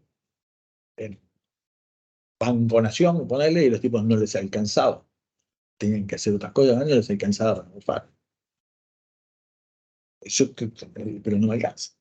¿No? Y era una situación muy complicada. Sí, me decías vos. ¿Le puedo hacer una pregunta de Sí. opinión personal tuya? Sí. Hoy en día, ¿cree que hay alguien que tiene suficiente capital político para tomar las medidas necesarias, siendo como en la sociedad argentina? Mira, hoy nadie puede tomarla porque el que la tiene que tomar es el que está en el gobierno. No, bueno, por eso digo. Y esto también es importante. El que la tiene que tomar es el que está sentado en la silla. No la puede tomar alguien que no está sentado en la silla. Entonces, la verdad que el que está sentado en la silla no tiene poder de hacerlo. No tiene el margen. Ni él ni el ministro de Economía en la actualidad tienen un margen como para poder establecer un plan de estabilización. No pasa. Son las instituciones que tenemos. ¿Sí? Las instituciones que tenemos nos permiten a todos tener la posibilidad de elegir a los que gobernamos, le ponemos gobierno por un cierto plazo, y cuando nos gusta votamos para que se queden, y cuando no nos gusta votamos para que se vayan, y tienen fecha de vencimiento y se van cuando se van. Hay otros sistemas que también son democráticos que tienen otra lógica, que tienen un gobierno, que son gobiernos parlamentarios, funcionan mientras funcionan, y cuando no funcionan, le quitan el apoyo y se llama elecciones en ese momento y se tiene que volver a conformar un gobierno. Y entonces estas situaciones que nosotros estamos viviendo, ¿no? No es que Sergio Massa y Alberto Fernández se quedaron sin capital político hace 24 horas, ¿no? Hace un año que estamos igual, ¿no? Hace un año que estamos en esa situación.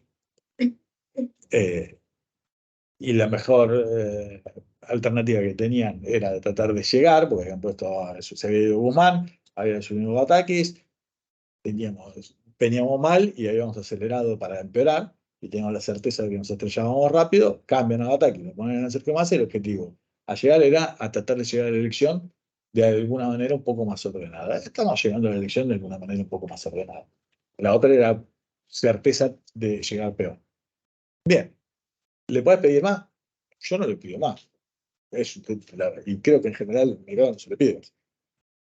El que viene, ¿tiene posibilidad de hacer cosas? Y sí, claro que tiene. ¿Por qué? Porque lo vamos a haber nombrado, lo vamos a haber pedido por 4 años que sea el próximo gobierno y le vamos a poner las condiciones para que la persona tenga la posibilidad de agarrar y presentar algo. Le vamos a haber creído de que va a poder resolver. Y esto incluye de nuevo, ¿no? El fin de semana fue que estuvo Sergio Massa en Movistar Arena diciendo que él va a estar en la paz. Aún si fuera el mismo Sergio Massa. Pero contara con los votos, tendría él más capital para hacer, y si no lo tuviera la elección. ¿Sí? ¿Por qué? Porque vos agarrás y ya firmaste un contrato por 4 años más. Es como en una empresa. Es como alguna de las cosas. Es como agarrar y decir, che, puse al nuevo técnico y lo puse por 4 años. Ahora el técnico este ya tiene todo fecha de vencimiento y se va. Che, pero tenemos que ordenar a los del plantel. ¿Los del plantel le van a dar bola? ¿Sabe que se va? ¿Sabe que le quedan 3 fechas? Y se va. Y se va. Tráeme el contrato firmado, que te quedas 4 años, vemos. Y ahí te doy bola. ¿No? Hay un punto de credibilidad. Bueno, eso va a pasar. Yo estoy seguro de que el próximo gobierno va a tener más credibilidad que el actual. Incluso siendo el mismo gobierno, ¿no? En todas las situaciones va a tener más poder político. Yo creo que en general los discursos de todos y la gente en general, yo creo que es consciente de que así no se puede seguir. Mi impresión es esa. Yo creo que todos son conscientes de que así no se puede seguir y que así no se puede seguir es que hay que ajustar G menos T. Esa parte la entendieron. No está. ¿No? Esa parte la entienden todos. Un poco también lo que hay ciertas frases que me parece que son más escucharlas y demás, ¿no? Lo decía Remen en el unicornio. Venía a repartir pérdidas, no venía a repartir ganancias. Vienen a repartir pérdidas. Van a estar contentos y contentos no van a estar. Pero sabés que lo tenés que atravesar. ¿Sí? El tema es el cómo, porque creo que fue ayer que salió en los diarios que se juntaron Bullrich con Larreta, y Larreta le decía, mirá, yo no puedo levantar el corralito al primer día después de No la estamos en corralito, no estamos en corralito, tenemos el cepo, es otra corralito, cosa. Es otro artilugio. perdón, no puedo levantar el cepo el primer día después de las elecciones porque se va a 5.000 pesos el dólar. Entonces, bueno, ahí está. ¿Cómo se van a hacer esos ajustes para que esto no sea un incendio de vuelta? Hay un tema súper importante que es, obviamente, se tienen que poner de acuerdo los diferentes sectores de qué es lo que van a estar haciendo, eso está claro. Y después de que se pongan de acuerdo las personas, primero se tiene que poner de acuerdo el equipo económico con su candidato. Y una vez que se ponen de acuerdo, de alguna manera se tienen que poner de acuerdo en su coalición. Y después tienen que agarrar inmediatamente el CD. Y después eso tiene que explicarse a la gente. Y todo eso tiene que pasar rápido porque después la gente, ¿qué hace? Lo que nosotros dijimos, anticipa. Con la información que vos tenés, anticipas. ¿No? Entonces, de nuevo, vamos a suponer que vamos al escenario. Mirá, yo tengo acá el café mágico. Y el café mágico me dice que posibilidad también va a ganar Vaso Blanco. Y Vaso Blanco el 10 de diciembre va a unificar el tipo de cambio, ¿no? Va a unificar el tipo de cambio. Y no va a haber cepo el día 11 de diciembre.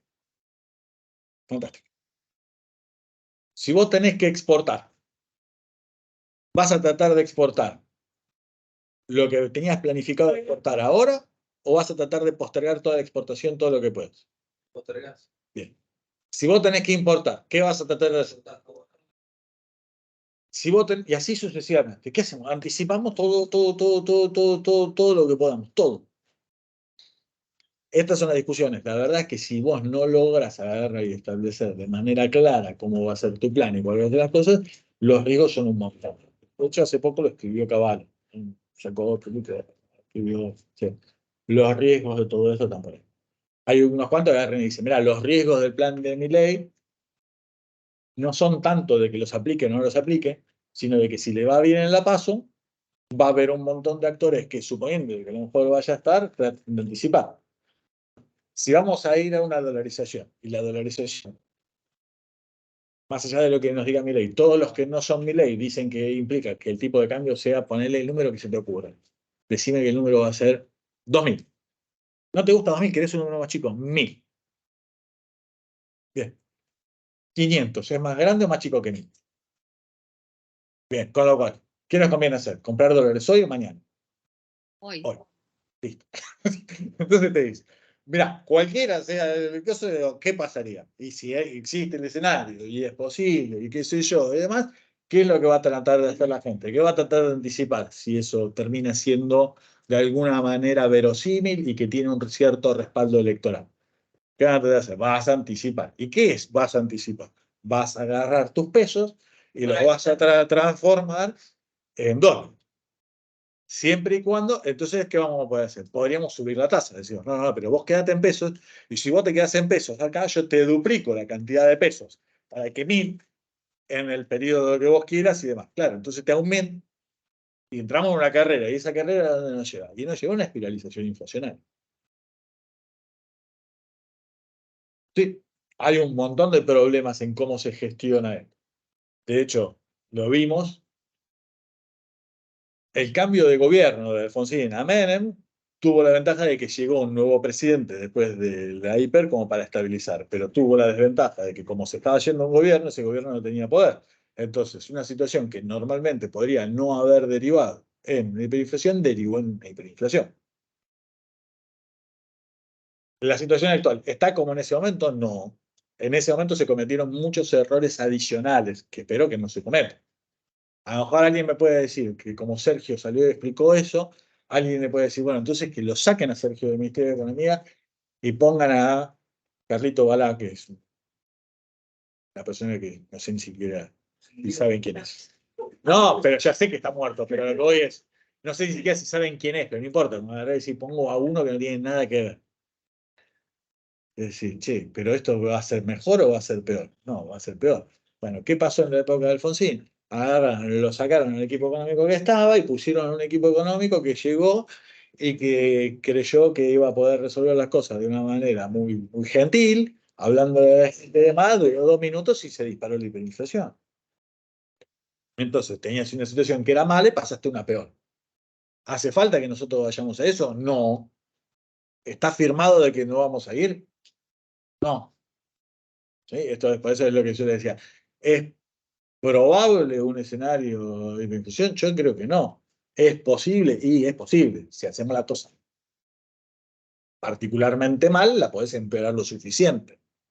O sea, de nuevo, vas a agarrar, si decís, vamos a ir a un esquema donde vamos a dolarizar y lo decís abiertamente y la gente apoya, pero el gobierno actual está totalmente en contra y entonces no va a implementar nada de ahora hasta ese momento y qué sé yo, y quiere hacer un cepo recontra cepo y olvídate, vuela por el aire. ¿Sí? Ese es el... ¿No tendría un fuerte impacto en salarios y jubilaciones la dolarización?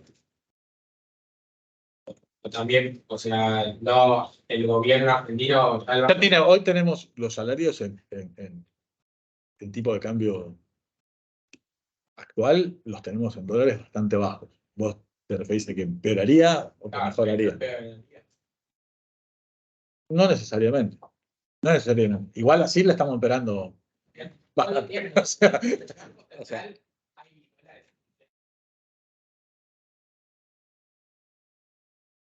el Banco Central no debería dolarizar de esa manera. Si quieren, después les mando. Digamos. El esquema de dolarización de los que están mencionando, el más serio para mí es el de Emilio Campos, dentro de los que están del lado de Milei, no plantea. Agarro los dólares, lo divido la cantidad de depósito por los dólares que tengo y los reparto esto. No, no es eso. No es eso. ¿Sí? No funciona de esa manera. Es bastante más complicado que eso. ¿Sí? No se arma de esa manera. De hecho, el mecanismo es bastante bueno, está bastante bien pensado, podría llegar a servir. Ahora, ponele que mágicamente hacemos esto de acá para acá y llegamos a una dolarización sin más, sin ningún tipo de modificación de los precios relativos de nada y estamos dolarizados mañana. ¿Cuál es el problema de si estamos dolarizados? Estaríamos en tipo de cambio fijo, ¿no? Y son los problemas que hemos visto que decíamos. ¿Cuáles son los problemas del tipo de cambio fijo? Son un montón los problemas del tipo de cambio. La verdad, como en economía como en la Argentina, son un montón esos problemas. ¿Sí? Entonces, que vos pases el tipo de cambio fijo, que la moneda sea el dólar, ¿hace que el gobierno ahora sea solvente? No. No. ¿Se resolvió el problema del déficit del gobierno? No. ¿Se resolvió el problema de la deuda del gobierno? No. Bien. ¿Puede imprimir billetes? No. ¿Le sacamos la máquina de imprimir billetes? Sí, está buenísimo. ¿Y ahora con qué, con qué lo va a pagar? ¿Con qué lo va a pagar?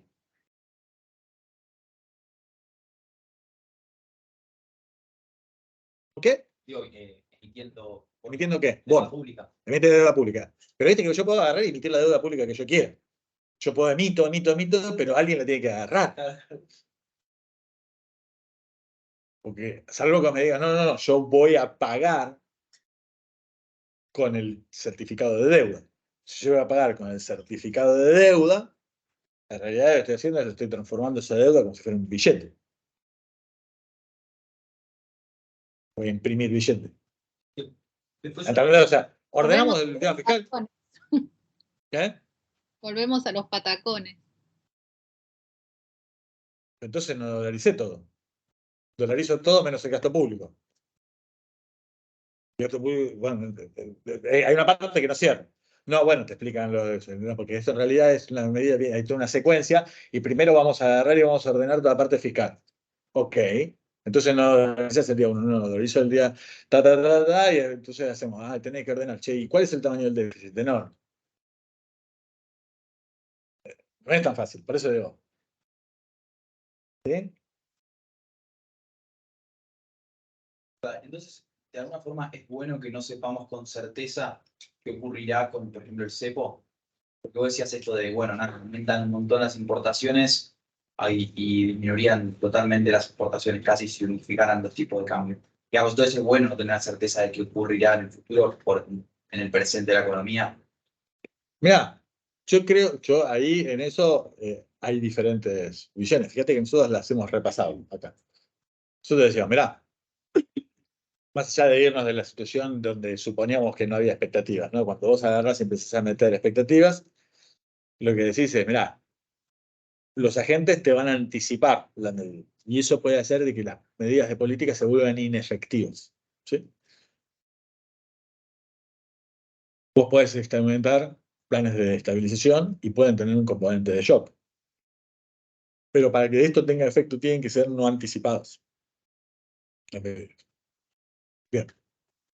Ese es un camino. Y algunos van a agarrar y van a decir, "Mirá, no le vamos a decir nada a la gente, no va a saber nada, y de un día para el otro pasó algo, y ese algo va a tener efecto porque vamos a suspender, vamos a generar confianza, y esto y lo otro, más allá". Ese es un esquema. Ahora dice, no, mirá, tenemos que agarrar y generar de manera clara cuáles van a ser las reglas que nosotros vamos a seguir, las tenemos que hacer explícitas, las tenemos que decir, las tenemos que instrumentar. ¿Sí? En el extremo del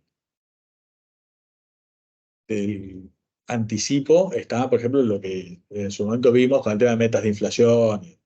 Ahora, si vos haces eso en el contexto actual, con las situaciones que vos tenés y demás, yo creo que nos estrellamos igual, ¿sí? Por la magnitud de los desbalances que tenemos y por los precios relativos distorsionados que tenemos. Con lo cual no es tan fácil.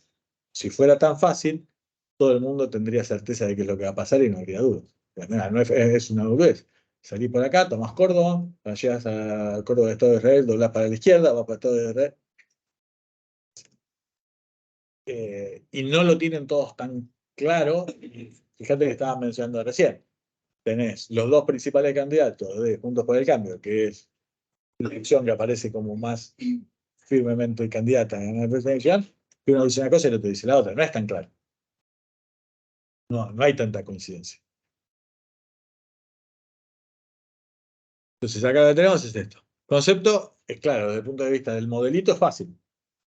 Y por eso todos lo van a decir. El tema de va a haber que tener una fuerte parte fiscal y la consolidación fiscal, y por ende chicar el déficit, toda esa parte, eso lo van a decir. Después hay que instrumentarlo. ¿Sí? Que no es tan fácil. Pero es esto. Y lo que decíamos es, si nosotros hubiéramos tenido una política más prudente, en una situación de crisis por un coronavirus o por lo que sea, tenés más margen y más posibilidad de espacio para hacer política fiscal. Lo que nosotros hemos perdido, todo esto que estamos diciendo, es no tenemos espacio para hacer política fiscal y terminamos haciendo política fiscal que exacerba las situaciones de crisis.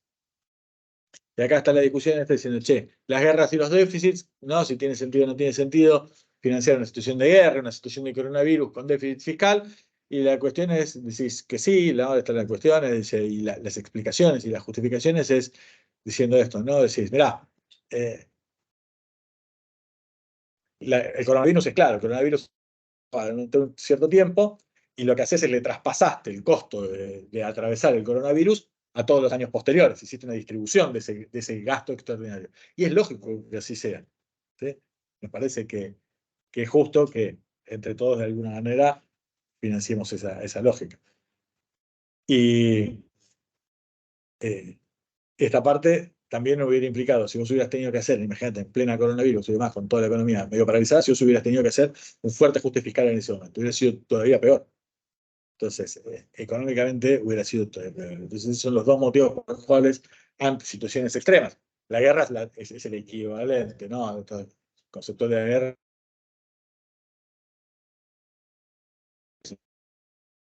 Los peligros de una deuda elevada los tenemos claros porque vivimos en Argentina.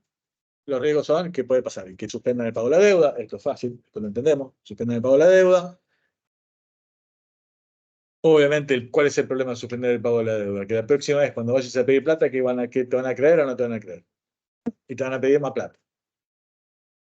Entonces, si la deuda está básicamente en manos de extranjeros, entonces la reputación internacional del país podría perderse y el gobierno podría tener dificultades para financiarse en el exterior durante mucho tiempo. Bienvenido. Así que en general y con razón, los gobiernos son muy reacios de suspender el pago de la deuda, no tanto. Resumen, y con esto tienen en realidad, fíjense, este es el cierre de lo que nosotros hemos visto hasta ahora en materia fiscal. Fíjense que todo lo que hicimos en la clase de hoy, que es repasar todos los elementos de política fiscal y cómo eso lo fuimos viendo en cada uno de los capítulos, en cada uno de los momentos del tiempo. Dice que no hemos incorporado nada nuevo, pero sí nos ha servido, o debería haber servido como para de alguna manera terminar de hacerles sentido lo que hemos estado viendo. ¿Sí? ¿Está claro? ¿Alguna duda, alguna pregunta de todo esto? Mañana no, el miércoles, ¿no? Vamos a estar haciendo lo mismo con la parte monetaria. Vamos a barrer eso, vamos a llegar a un esquema similar, vamos a barrer las diferentes cosas. Ahí en el libro, obviamente, no estaba tan puesto en la bibliografía de antemano, algo que nosotros sí vimos, que fue toda la parte de metas de inflación y la regla de Taylor, todo eso nosotros ya lo vimos. Entonces ahora cuando lo veamos, que ahora lo van a poner un poco más de espacio en la bibliografía, lo van a ver mucho más redondo, mucho más cerrado, así que no van a tener inconvenientes, así que creo que el miércoles vamos a estar haciendo eso y ya les vamos a dejar también las cosas como para tener una simulación de parcial y empezar a pensar ya en el cierre de la materia. ¿Estamos?